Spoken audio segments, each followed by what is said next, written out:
کی رات جو ہے بدھ والا دن گزار کے آگے شب جمعرات شروع ہو جائے گی، بدھ فجر ظہر عصر مغرب پڑھ کے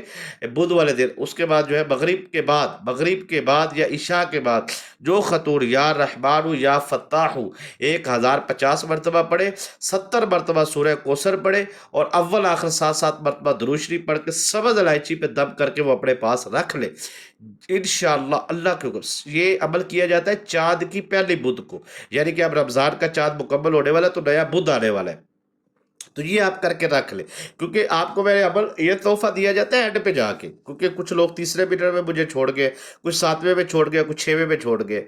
جو موجود ہے وہ مجھے اب کمنٹ میں بھی بتائیں تاکہ مجھے پتہ چلے کہ آپ نے یہ سبز الائچی والا یا یہ جو میری گفتگو ہے اس سے سیکھا ہے، کمنٹ میں آپ کا مجھے چاہیے، آپ مجھے تاکہ مجھے دیکھے خوشی ہوگی، اور جب آپ لائیو بھی آئے گا میں فوری آپ کو پہچان ملوں گا، کمنٹ سارے میں خود پڑھتا ہوں، تو یہ اجازت کے ساتھ آپ کو یہ